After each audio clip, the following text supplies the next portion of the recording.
Hi there, this is Beth Green, otherwise known as Granny Rocks, And this is Sweet Baby James, otherwise known as James Maynard.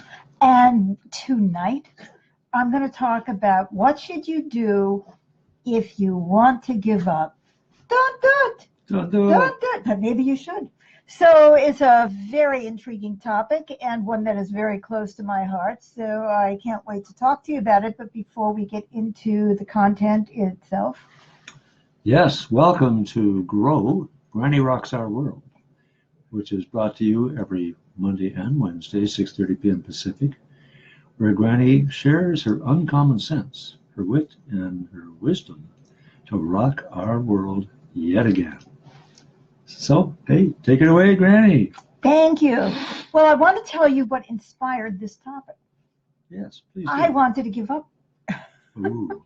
I seem to want to do that more and more often.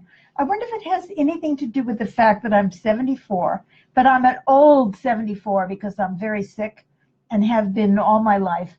And I'm just tired, and I don't feel well. Okay. So let's say you're a person like me and you've been trying to change the world, shift people's consciousness, your whole life, at least. Or just overcome your own physical illnesses and aches and pains. Right, just even to get out of bed.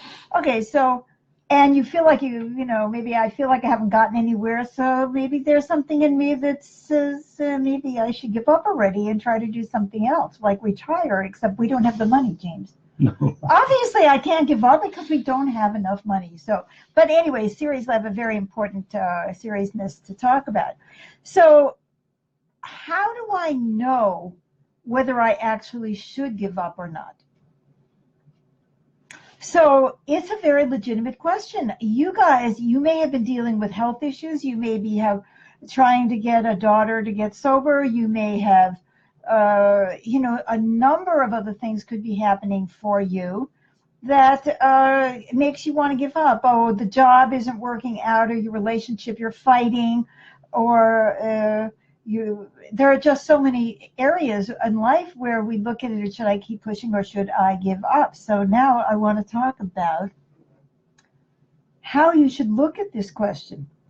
By the way, we have a comment here from Amy. We do. Your topics always seem to read my mind and probably the minds of tons of other people. Don't give up, Beth. Thank you, thank you, thank you. So I want to tell you, I don't feel like giving up tonight. No. So. Thank you, Amy. Oh, and Elizabeth said hello from L&L, which is her and her wife. And hello to you. So the first thing, of course, we have to figure out is why do we want to give up? Now, you know me, right? Isn't that the first question I always ask? Yeah. So why? Why? What's the motive behind wanting to give up? So, and I was going through this yesterday. Is it because, for example, you feel like a failure and you don't like the feeling of being a failure? Like, oh, I haven't changed the world yet, so I'm a failure. I don't like that feeling. I think I should just give up, and then I'll do something else. I don't know what. I can't do anything physical, so what would I do? Lie in bed and eat bonbons? No, that would give me a stomachache. Anyway, so then if I realize that I'm feeling like a failure in what I'm doing, and I want you to think about, which of these you are maybe, then maybe you should redefine success to include you. In other words, let's say if you've been trying in a very conscientious way, then you could say, I'm a success at trying, rather than a failure at succeeding. Or a success at failing. Right, there you go. Or you can ask yourself why you don't want to be seen as a failure. And is it being seen as a failure in your eyes? Is it being seen as a failure in the eyes of others? If so, who? For example, let's say people are looking to see, oh, how many likes did she get on that video? How many people are watching? Oh, not enough people. Well, obviously, she's a failure. Well, then I think she should give up. That means she's no good. So you see, you have to distinguish what you believe and what other people may believe. I mean, they may see you as a failure, but you don't. And so you're going to do it. Now, do you feel like giving up because you're squandering your energy and you could use your energy for something else? Well, that's a very important question. First of all, is it true that you are squandering your energy? By what measure? Again, Chris, somebody said, not trying is the only failure. Learning from mistakes makes you successful. Right. Very true. But boy, I'm going to get to that very point, Chris, at the end. So I love that you said that. And welcome. I don't think I've seen a comment from you before. So if it is true that you're squandering your energy, that means that you're putting your energy into something that is useless. See, that is something we need to learn from. You know, this is useless. I am never going to be able to do this, and why am I squandering my energy on that? So that brings up a whole other, oh, well, am I stubborn or whatever it is. But if it is true that I'm squandering my energy, do I have something better to do with my energy? Yeah. And how do I know that will succeed anymore?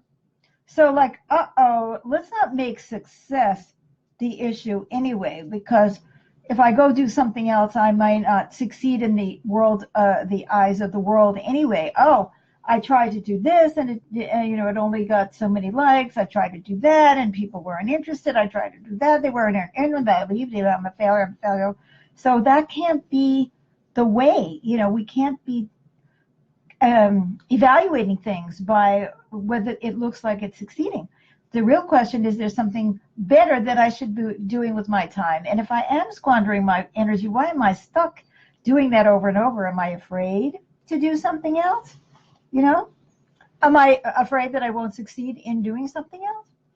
Am I afraid of even trying something else? Right? Now, here's another question for you when you're examining this question. Do you want to give up because you're actually depressed and you're seeing everything in negative ways? When you get depressed, and Chris says, thanks for welcoming me and for speaking on such a great topic. It's so important. I love it. I don't even know this person. I love her already. I'm assuming it's a she. Yes. So are you depressed? Sometimes when you're depressed, everything, you want to give up on everything. Like, I don't even want to go to the dinner table at Thanksgiving and eat that turkey that I've been dreaming about all year. You just don't have that desire. So instead of acting on, I'm going to stop doing this, you have to ask yourself, actually, if you are depressed in general. And that means maybe you shouldn't do anything about the thing that you're thinking about, because you need to figure out why you are depressed. Why are you depressed? Now, this is another confusing question. Is the depression even your feelings, or are you living with someone who's depressed and you're picking up their depression? You're walking around feeling their depression, you're down, and you're not even feeling your own enthusiasm about what you're feeling. In fact, maybe you're feeling guilty because you're happy about your life and they're feeling terrible about their lives. And you're not allowed to feel happy when your partner or your mother or your child is feeling depressed or whatever it is. No, you can't be happy. That's un-American. I mean, we're not relating. We're not good parents or husbands or wives or whatever. Commiserate. Now, if it is your depression, are you willing to admit that you are depressed? Who, me? I never get depressed. Oh, no. That's not the kind of thing that I do. I'm not that kind of person. Oh, Halim says, hey there, what's up? Well, you're going to have to watch the video to find out what's up. You'll have to watch the part you missed, but I'm so glad to see you, Halim. Yeah, you'll find out as we go along. Okay, so can you differentiate yourself from the person who really is depressed? Maybe one thing you can do is to help them.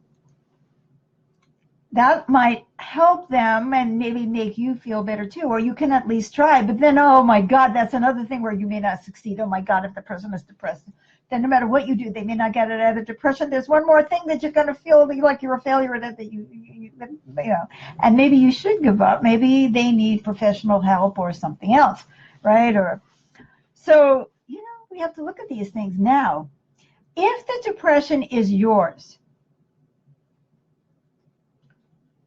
are you feeling depressed because you are not successful and you're beating yourself up? So you're creating your own sense of depression instead of just looking at it and saying, well, that was interesting. I learned something from that, like Chris said. If so, how do you stop beating yourself up for whatever it is? That, maybe you should look at it and say, maybe it's not the right time, or maybe this is as successful as anyone can do it, or maybe I've already done the very best that I can and it's wonderful, or maybe I've learned and I'm ready to move on. And maybe it's not the right fit. Maybe it's not the right fit. And move to something else. Exactly. Don't keep doing the same thing over and over if it really isn't working out. But don't beat yourself up. Say, okay, this is not working. So you see, this is kind of a complicated topic. Or are you depressed about something else and you're projecting it on this? I'm really depressed about my marriage, but it's too scary to admit that. Think about it. So I think I'd rather say I'm depressed about my job, or I'm depressed about my health, or maybe you're really depressed about your health. And so it's easier to say you're depressed about your marriage because you don't know what to do about your health. It seems like it'll never get better, and maybe it won't. So you see what I mean? So you may be projecting onto this thing, oh, should I stop doing it? And if you stop doing it, you may find out that it didn't change anything because you were depressed about something else. Are you causing your own depression by poor diet, lack of exercise? One of the things you can do when you're trying to figure out whether or not you should give up is you could take a nap. Mm-hmm. You could do nothing and see if it passes. You could go out and exercise. You could go for a hug. There's a lot of things that you should do before you decide to stop doing something, unless you've been doing it over and over and it really isn't the right thing anymore. So are there health issues that are showing up as depression? Ooh, are you willing to face that? Because sometimes it's not psychological, it's physiologically based. Oh my God. Okay, now, do you want to give up because you realize that what you are offering doesn't work? Oh no! That's another one of those learn something moments that Chris brought up. It doesn't work. Oh my God. You mean I can't fly from here take a kite and fly to Florida? And I've tried over and over. I keep breaking my leg. Maybe it doesn't work. Or I can't overheat your vegetables so that they have no more nutrition. Right. It just doesn't work anymore. It doesn't work. It doesn't work. Or maybe what you're offering isn't wanted. It doesn't mean that it's no good. It just means that people may not want it. Well, that doesn't make you a failure. And then you have to decide whether you should keep offering it or you should open a different restaurant. Start cooking food that people do want. Or you say, I really want to cook this food, and the hell with them. See, and Todd said, hello, Beth and James. Well, hello, Todd. So, supposing you want to give up because you realize that what you are offering isn't needed anymore, that everyone has passed you by. Oh, yeah, well, maybe 20 years ago, everybody wanted this, and I can't accept the fact that people don't want it anymore, that nobody uses typewriters, as somebody reminded me on the show recently. You know what I mean? So what is the point of me, making typewriters? Or I can only make specialty typewriters, So maybe there are things that people don't want or need anymore, and it's time for me to let it go and move on. Are you using the feeling? Oh, Paula says, love you both. Oh, we're so glad to see you, Paula. And Debbie, hi, James and Beth headed to work. We'll catch up tomorrow. So great. Good luck, Debbie. Because I'm not done with this topic yet. And I'd love to see you, our great friend.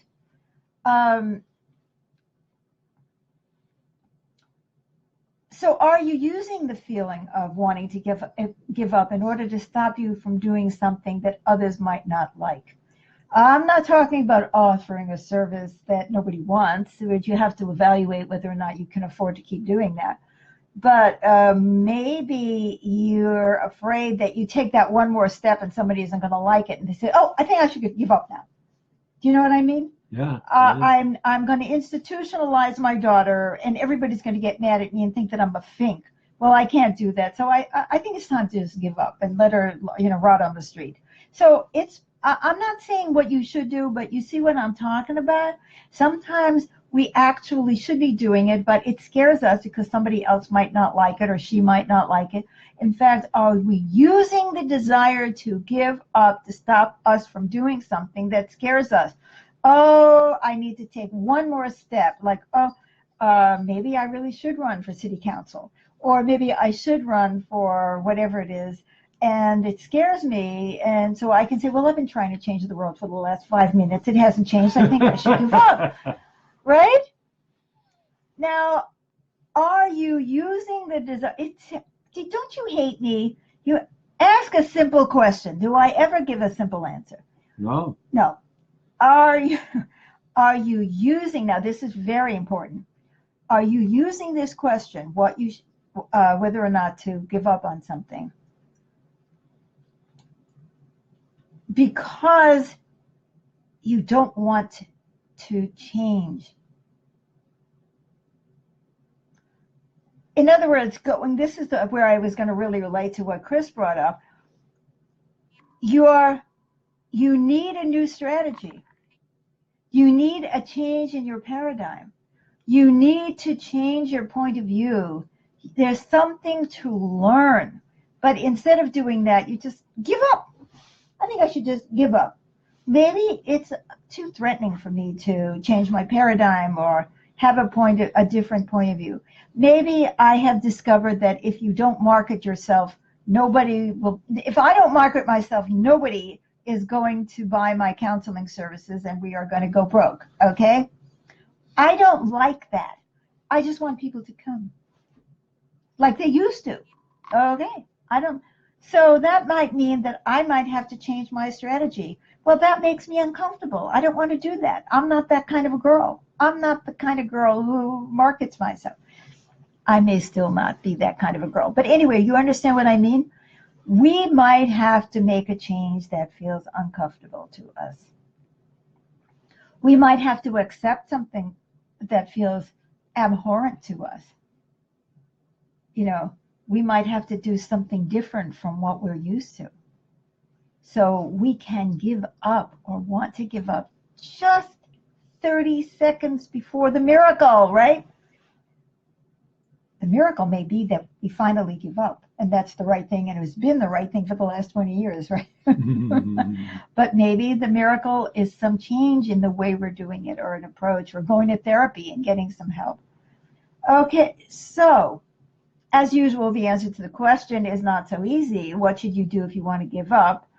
But I can definitely say that it is an opportunity to, one, get honest about our overall state of mind. For example, are we depressed?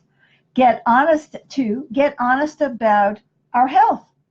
Is that's what's failing, and that's what's making us so tired and making it more difficult for us to do everything? And if so, what do we need to do? I mean, do we need to retire? Do we need to get some help?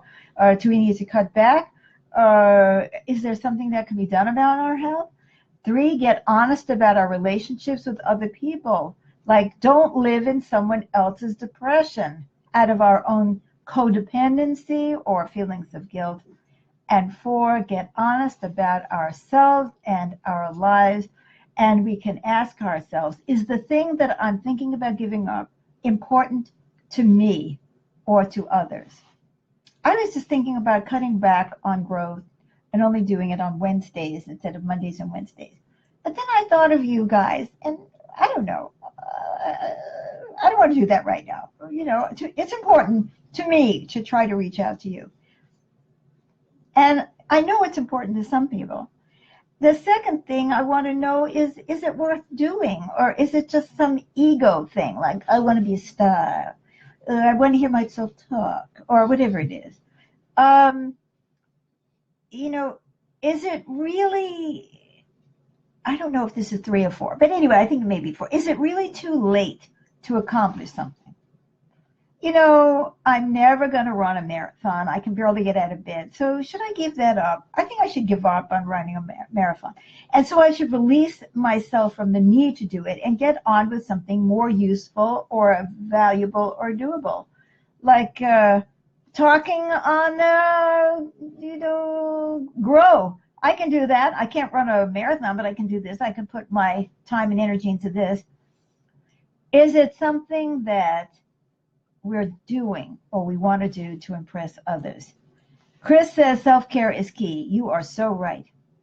As well as caring about others, which all fits together. Part of our self-care is caring about others and feeling that connection. If we're trying to do something because we want to impress ourselves or others, let's give it up. It's the wrong reason to do it. But if it is important to us and we think it's worth doing, and it's not just a fantasy that it can be done and it's not too late, then maybe we should go back to what I said before. Go take a nap, take a break, get a hug, get some support, cry, try to figure out why you want to give up, get to the bottom of it, So if it's not valuable and doable, let's drop it and focus on something that is valuable and doable. And if it is, then we have to ask ourselves, what do we need to change about ourselves, our values, our strategies, or our actions that may be getting in the way? And let's stop thinking of it as giving up. Mm-hmm. Chris said, yes, others are important, but you have to take care of yourself first. Yes. And that's a whole other topic about how we are one. But I agree. Basically, I agree with you, Chris. We don't have to quibble over that. So let's stop thinking about letting something go as giving up. Let's think of it as taking a healthier road, coming back to self-care. Taking the road that is healthier for us and is for the highest good of all. Doing something that is more right for us now. Let's embrace the change. Let's embrace our own need to evolve. So that's not giving up. That's what you call growing and evolving. As I said earlier, don't act in haste if you're thinking of giving up something that deep down inside you think is valuable. Get some guidance. Come to me for counseling. Did you hear that? I just marketed myself. You can sign up for sessions with me at bethgreen.org. I don't even think I've ever done that before. Okay. You're even offering a free session. Yes. For a couple of people per week. Every week on Wednesday from 12 to 1 Pacific time, I am offering 2 free half-hour sessions to somebody who has not worked with me before. And you can find that on our Facebook page. On the top of the page, I have a post that talks about that. If you join... Not worked with you in a counseling relationship. In a counseling relationship. So you'll get 1 free session, and that's not a marketing thing. That's because I really want to reach out. I want to get to know more people. I want to help people. That's the idea. And so, but it is also an opportunity for us to work together, and I love that. So I'm not giving up. Island says, I will have to watch later. Family chaos going on. That's, I understand that. Will you do that? Yes. Well, I'm almost done anyway, because as usual, I've gone over time. But who can say I've gone over time? It's my show. That's right. Our show. So anyway, get some help, get some support, get that hug, take the nap, take a break. Don't do anything that you might regret later. Well, it says that our wireless connection is messed up, but aren't we connected via... We have a direct cable We connection. have a direct cable connection, but it says that our wireless connection is no good. Well, you just never know with Facebook and with the internet. If we have gone all the way through this show, come back and see us on Mondays and Wednesdays for Grow at 6:30 p.m. And also, I do Dreams of Peace every Thursday at 7 p.m. That's Pacific time, where I play the piano. Chris says, you're great. Thanks for what you're doing. You see, if I had given up on the Monday, I would never have met you. So I'm so glad to have met you, and I hope you follow our page and like this show and share it with everybody who needs to hear it. So until we see you again. So long for now. So long.